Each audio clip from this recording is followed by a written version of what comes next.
चौधरी मंजूर साहब peoples party के सीनियर रहनुमा हमें ज्वाइन कर चुके हैं। बहुत बहुत शुक्रिया चौधरी साहब, आपने हमें वक्त दिया। सर, पीपल्स पार्टी का क्या स्टांस है जो सुप्रीम कोर्ट ऑफ पाकिस्तान की जानिब से फैसला आया, टेक्निकल ग्राउंड के ऊपर पीटीआई को नॉकआउट किया गया? पाकिस्तान पीपल्स पार्टी समझती है कि ये एक कानूनी तौर पर, आईनी तौर पर ठीक होगा। पीटीआई ने 100 गलतियां की होंगी, लेकिन कोई पसंदीदा फैसला नहीं है ये। इस तरह से टेक्निकल बुनियादों पर पार्टियों को बाहर किया जाने से एक पूरा प्रोसेस जो है वो उस पे सवालात उठने शुरू हो गए। तहरीक इंसाफ को निशान मिलना चाहिए था उनका सर? यही मैं कह रहा हूँ जी। सर, आपको नहीं लगता कि इलेक्शन कमीशन के फैसले का सारा मलबा सुप्रीम कोर्ट ऑफ पाकिस्तान ने अपने सर ले लिया? नहीं, देखें, मसला ये नहीं है किसने किसके सर लिया है। हम ये समझते हैं कि जो सियासी चीजें हैं उनको सियासी अंदाज में ही उसका हल करना चाहिए। तो अगर आप सियासी चीजों का सियासी अंदाज से हल नहीं कर सकते या नहीं कर रहे तो फिर आप गलत फहमी में हैं या गलती पर हैं। जो सब बल्ले का निशान इंतखाबात से आउट है, क्या ये जमहूरियत को शिकस्त तस्वुर होगी? नहीं, शिकस्त तो नहीं, लेकिन सेटबैक है। अच्छा चौधरी साहब, ये भी कहिएगा कि जो हुकूमत वजूद में आएगी, जो जमहूरी अमल बनेगा पीटीआई के बगैर इलेक्शंस में, वो कितना पायदार हो सकता है, कितना मुस्तहकम होगा? देखिए, पीटीआई का इशू अकेली जमात का नहीं है। देखना है कि क्या पूरा process fair and free election के लिए और एक जस्ट इलेक्शन के लिए प्रिपेयर है। अगर तो है तो फिर तो ठीक है, लेकिन अगर नहीं है तो इसके नताइज बड़े खौफनाक निकलेंगे। पाकिस्तान की तारीख में पहले बहुत सारे इलेक्शंस में प्रॉब्लम हुआ। 2013 का इलेक्शन था, 18 के दोनों कंट्रोवर्शियल थे, लेकिन वो इलेक्शन होने के बाद कंट्रोवर्शियल हुए। ये इलेक्शन होने से पहले कंट्रोवर्शियल हो चुका है। सही है। आपको लेवल प्लेइंग फील्ड मिल रही है सर? ऐसी खबरें आई हैं कि आपको भी कहीं गलत निशान अलॉट हुए हैं कुछ जगहों पर? हाँ, 7 जगहों पे हमारे जो उम्मीदवार हैं उनको निशानात नहीं अलॉट हुए, क्योंकि हमने आज प्रेस कॉन्फ्रेंस की है। वो एक गलत अमल है जिसके नतीजे के तौर पर हमने इन सारी चीजों को देखा। सर, आज जेल में इमरान खान साहब से सवाल किया साफियों ने कि पीपल्स पार्टी से क्या अलायंस हो सकता है, तो उन्होंने कहा नहीं हो सकता। क्या मुस्तकबिल में ऐसा कुछ चांस है? नहीं, तो पीपल्स पार्टी ने तो इससे पहले जरदारी साहब ने भी यही कहा कि नहीं हो सकता उनके साथ अलायंस। हम कौन से बैठे हैं उनके साथ अलायंस करने के लिए? तो अलायंस तो जो है वो इलेक्शन से पहले तो नामुमकिन है, बाद में देखेंगे क्या सूरत होती है। सर, बिलावल भुट्टो को जज्बाती शख्स करार दिया नून लीग ने, कहा है कि शेर को मारना उनके बड़ों के बस में भी नहीं है। तो आपको भी ऐसे ही लग रहा है? नहीं, देखिए, जज्बाती नहीं है हम। उन्होंने कहा कि शेर का शिकार बल्ले से नहीं हो सकता, तीर से होता है। ये बात तो ठीक है। रही बात ये कि उनके बड़ों ने उसको मारा है या नहीं मारा, किसी और की तैयार करदा जो प्रोडक्ट है उसको जो प्रोडक्ट किसी ने तैयार की हो वही मारती होती है, जिस तरह से एमकेएम के साथ हुआ या बाकी लोगों के साथ हुआ। तो ये भी किसी और की तैयार की हुई प्रोडक्ट है। जिनकी तैयार की हुई है वो जिस दिन चाहेंगे ये मर जाएंगे। सही है सर। तो NA 127 में क्या लग रहा है आपको? बिलावल साहब हैं और नून लीग का मुकाबला है। बिल्कुल जीतेंगे। चौधरी मंसूर साहब, पीपल्स पार्टी किस पार्टी के साथ इत्तेहाद कर रही है? हमने देखा है कि नून लीग सिंध में काफ़ी जमातों के साथ इत्तेहाद इसलिए कर रही है कि वो मिल के इंतखाबात लड़ेंगे, सीट एडजस्टमेंट होगी और फिर वो हुकूमत बनाएंगे। देखिए, पीपल्स पार्टी के खिलाफ हमेशा ही सिंध में एक ग्रैंड डेमोक्रेटिक अलायंस बनता है। उसमें कभी 15 पार्टियां होती हैं, कभी 16 हो जाती हैं। तो न 15 पार्टियों ने कुछ किया है, अगर 16 मिल जाएंगे तो फिर भी वही होगा। तो हमें कोई उससे प्रॉब्लम नहीं है, कोई तकलीफ नहीं।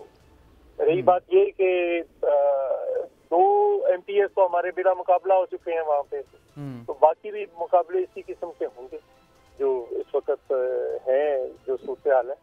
तो पाकिस्तान पीपल्स पार्टी ये समझती है कि ये इशू नहीं है कि कितनी पार्टियां करती हैं, कौन सी पार्टियां करती हैं। हमें उससे कोई जरूरत नहीं। हम चाहते हैं कि ये प्रोसेस फेयर एंड फ्री हो, और अगर नहीं होता तो मैं हमेशा से बार बार कहता हूँ, आज भी कहा है कि 13 और 18 वाले इलेक्शन कंट्रोवर्शियल थे, लेकिन वो इलेक्शन होने के बाद कंट्रोवर्शियल हुए थे। ये इलेक्शन होने से पहले कंट्रोवर्शियल हो चुका है।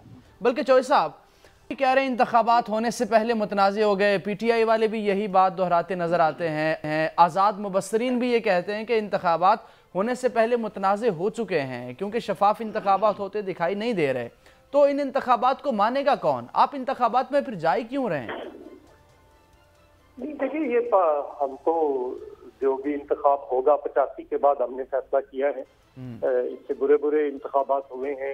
جو 1997 والا انتخاب تھا صرف اس میں 14 سیٹیں پاکستان پیپلز پارٹی کو ملی تھی اور محترمہ بینظیر بھٹو کو کہا گیا تھا کہ آپ بائیکاٹ کر دیں۔ محترمہ نے کہا تھا نہیں، انہوں نے ان 14 سیٹوں کے ساتھ اپوزیشن میں بیٹھنا دوبارہ کیا تھا اور ان 14 سیٹوں کے ساتھ پھر اپنی پالیٹکس کی تھی، کیونکہ جو ووٹ پہ اگر آپ کے ووٹ پہ ڈاکہ پڑتا ہے تو وہ نیچے اس کی سمپتھی تو موجود ہوتی ہے، حالات موجود ہوتے ہیں، وہ اس کا فیصلہ ہو جاتا ہے۔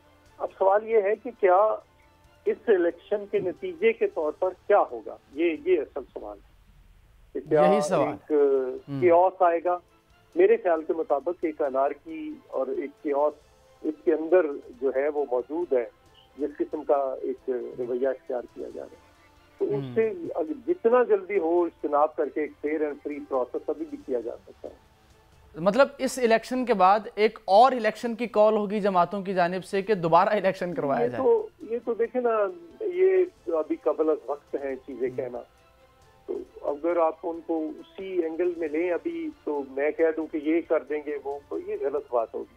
دیکھنا یہ ہے کہ الیکشن سے 8 تاریخ تو گزر جائے گی، دیکھنا یہ ہے کہ 9 کو کیا ہوگا، یہ زیادہ امپورٹنٹ ہوتا ہے ہمارے جیسے ملکوں کے۔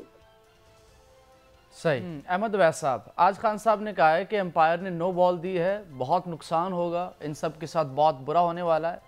کیا برا ہونے والا ہے ان جماعتوں کے ساتھ؟ دیکھیے، بات اس میں بڑا نیچرل پروسیس ہے کہ آپ اگر جائز راستے بند کر دیں گے تو جس طرح غالب نے کہا تھا نا کہ پاتے نہیں جب راہ تو چڑھ جاتے ہیں نالے، رکتی ہے میری تباہ تو ہوتی ہے رما۔ اور یہ ایک نیشنل فینومینا ہے کہ اگر آپ جائز راستے بند کر دیں گے تو کوئی ناجائز راستہ اپنے آپ کھل جائے گا۔ یہ نہیں کہ کوئی اس کو کانشیسلی کرے گا۔ ہم تو چاہتے ہیں کہ آئین اور قانون کی بندشوں میں رہ کے ہم اپنا پورا کیمپین جو ہے اس کو چلائیں اور اس کو قائم رکھیں، اور پاکستان کا وہ آئین جس میں کوما اور فل سٹاپ کو بدلنے کے لیے آپ کو 2/3 میجورٹی آف دا 2 ہاؤسز چاہیے، اس میں اپنی خواہشات کے مطابق تبدیلیاں مت کریں، کبھی ایران کو سر کا تاج بنا لیں اور کبھی ایران کو اٹھا کے باہر پھینک دیں۔ یہ ایٹیچیوڈ جو ہے ہمیں بدلنا پڑے گا، اور یہی ہم اسی کے خلاف ہیں ہم۔ آپ نے دیکھا کہ 1 سال پہلے اسمبلیاں ڈیزالو ہو گئی اور کیئر ٹیکر سیٹ اپ جو ہے کس قانون کے تحت بیٹھے ہوئے ہیں یار؟ 90 دن کے بعد آئین خاموش ہے ان کے اوپر، عدالتیں بھی خاموش ہیں۔ انہیں یہ اتنی بڑی انکانسٹیٹیوشنل ایکٹ جو ہے وہ نظر نہیں آتا، ان کو وہ ایک اکبر بابر کا جو ہے اس کو ووٹ کے اس کو پارٹیسپیٹ نہیں کرنے دیا، اس کے اوپر انہوں نے اس طرح بڑا ایک حکم نامہ سنا دیا۔ کہ اس طرح سے معاملات اگر چلیں گے تو پھر آپ کس طرح سے ایک اسٹیٹ کے نظام کو چلائیں گے؟ یہ تو ایک میزان کے اوپر کھڑا ہے، ساری کائنات جو ہے وہ ایک بیلنس کے اوپر کھڑی ہے، اور بیلنس کو آپ جو ہے وہ ڈنڈی مار کے بدل رہے ہیں اس کو، یہ پورا نظام الٹ جائے گا۔ اس کو کوئی اس کا ادراک کرنے کو تیار نہیں لگتا، اور یہ بڑی اتنی خطرناک گیم کھیلی جا رہی ہے، ان کو اندازہ نہیں ہے کہ they are playing with fire. یہ اتنی خطرناک گیم ہے کہ جو اگر اس کو روکا نہ کیا گیا اور آئین کی بندشوں میں معاملات کو نہ لے کر آئے اور آئین کی حکمرانی کو قائم نہ کیا گیا، ڈیسپوٹزم جو ہے وہ آہستہ آہستہ یہ گھن کی طرح اس ملک کو کھا رہا ہے اور ختم کر کے رکھ دے گا۔ کوئی دنیا کا نظام نہیں چلا آج تک۔ یہ ہمیں سوچنا پڑے گا، بیٹھ کے کلیکٹیولی بھی سوچنا پڑے گا۔ اس کے اوپر راؤنڈ ٹیبل کانفرنس سارے پولیٹیشین کو بھی بیٹھ کے کرنی چاہیے۔ بھول جائیں پاکستان کا فیوچر سامنے رکھیں اپنے۔ میں تو یہ کہتا ہوں آپ کو